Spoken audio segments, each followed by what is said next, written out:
So I ended up choosing the Fiamma vent. Cost about £70 on eBay with discount. I then cut out a little cardboard template.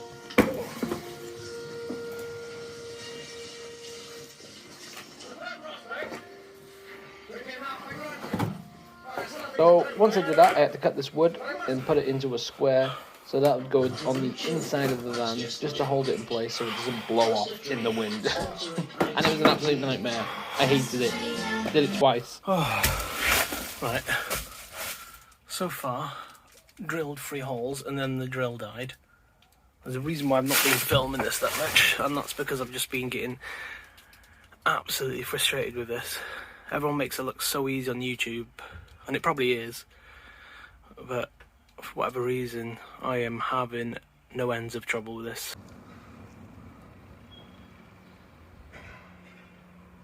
There we go. Hello?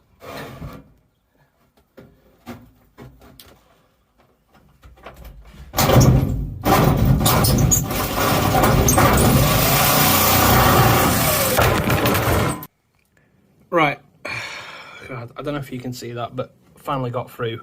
There's now a big square hole on top of my van. Oh my God. Now, the reason why I didn't film that so much is just because of how hard it was and how much I was stressing out. I've literally broken 4 blades,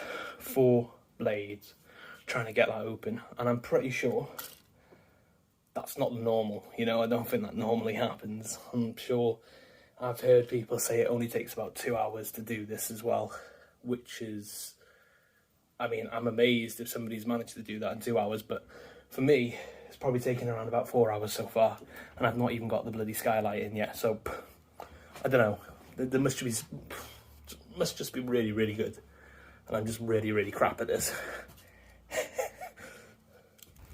So then after that absolute palaver, I then got some mastic sealing tape. I had to layer it up because you see around the edges there, it was a little bit dipped in, so that I could just layer it up and just keep layering it up and then just level it out. And it seemed to do the trick because it's not leaked at all now since I've had it. Once I did that, I put it in place with the little wooden template and then the van. That all seemed to go very well. And then just peel off the little plastic film, which is always very satisfying. And that's it. It is done.